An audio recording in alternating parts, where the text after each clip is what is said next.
प्रिय विद्यार्थियों नमस्कार। आज भाषा व हमारी हिंदी भाषा इस विषय का हम अध्ययन करेंगे। कृपया इस चैनल को सब्सक्राइब करना न भूलें। भाषा किसे कहते हैं? जैसा कि हम सबको पता है कि मनुष्य एक सामाजिक प्राणी है। मनुष्य समाज में रहता है और समाज में रह करके अपने संपूर्ण क्रियाकलाप को संपन्न करता है और अपने व्यवहार को आगे बढ़ाने के लिए वह कुछ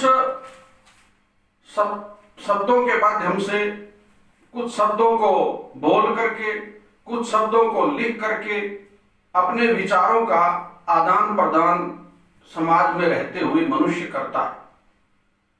इस प्रकार यदि हम सामान्य रूप से कहें कि वह माध्यम जिसके द्वारा मनुष्य अपने भाव या विचारों को दूसरों के सामने प्रकट करता है और दूसरों के भावों और विचारों को स्वयं समझता है, उस माध्यम को भाषा कहते हैं।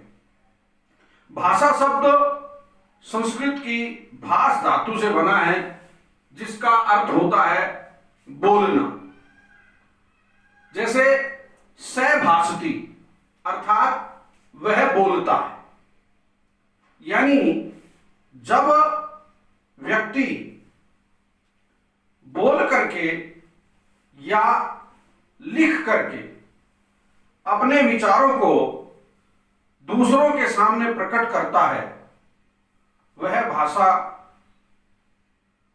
कहलाता है। और जैसे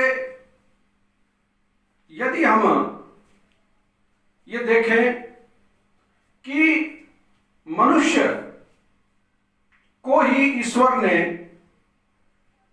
केवल अपने विचारों को बोल करके या लिख करके प्रकट करने की क्षमता प्रदान की है।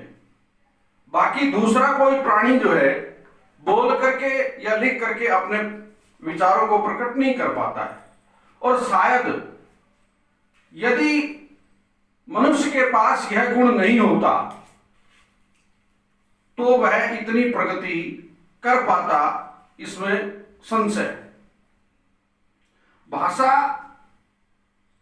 के प्रमुख दो रूप हैं, या प्रश्न यह बनता है कि भाषा के प्रमुख रूप कौन से हैं, या व्यक्ति भाषा का प्रयोग किन रूपों के माध्यम से करता है।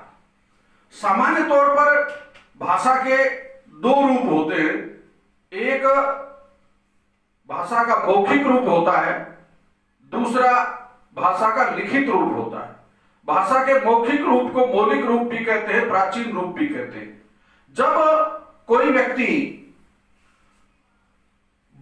बोल करके अपने विचारों को प्रकट करता है तो वह भाषा का मौखिक रूप कहलाता है। और जब कोई व्यक्ति अपने विचारों को, अपने भावों को लिख करके प्रकट करता है तो वह भाषा का लिखित रूप कहलाता है। मौखिक रूप के बाद लिखित रूप आया। कुछ विद्वान यह मानते हैं कि भाषा का एक तीसरा रूप भी होता है, जिसको सांकेतिक रूप कहते हैं। जैसे कोई गूंगा व्यक्ति है, वो पानी पीने, उसको प्यास लगी है, वो बोल तो नहीं सकता, लेकिन कुछ ऐसे संकेत करता है जिससे अगला व्यक्ति समझ जाता है कि इसको पानी पीना है। जैसे बस का कंडक्टर है, वह दो प्रकार की सीटी बजाता है, छोटी सीटी, लंबी सीटी। जब वह छोटी सीटी बजाता है तो बस रुक जाती है, और जब वह लंबी सीटी बजाता है तो बस चल पड़ती है। इसी प्रकार से रेलगाड़ी का जो गार्ड है वो हरी झंडी दिखाता है तो गाड़ी चल पड़ती है, लाल झंडी दिखाता है तो गाड़ी रुक जाती है। इसी प्रकार ये अन्य भी संकेत होते हैं जिनसे अक्सर जो है, लेकिन ये पक्का है कि भाषा में स्पष्टता और एक रूपता केवल ऊपर वाले दो रूपों के कारण ही आती है, मौखिक रूप और लिखित रूप। मौखिक रूप को, भाषा के मौखिक रूप को अस्थायी रूप भी कहते हैं और भाषा का लिखित रूप स्थायी रूप होता है। तो अब जैसे भाषा के बारे में हमने पढ़ा, भाषा का ध्यान में आया, तो भाषा में एक रूपता, निश्चितता बनी रहे, भाषा में भिन्नता ना आए, इसके लिए एक नियमों का शास्त्र बना। भाषा की अपनी एक व्यवस्था है। विश्व की सभी भाषाएं किसी न किसी व्यवस्था अर्थात किसी न किसी नियम के अंतर्गत बंधी हुई होती हैं और उसी नियम को, उसी व्यवस्था को सामान्य तौर पर व्याकरण कहते हैं। व्याकरण किसे कहते हैं? यदि इसकी परिभाषा देनी हो तो व्याकरण वह शास्त्र है जिसके द्वारा हम भाषा के शुद्ध या अशुद्ध रूप का ज्ञान प्राप्त करते हैं। उस माध्यम को हम व्याकरण कहते हैं। व्याकरण के द्वारा ही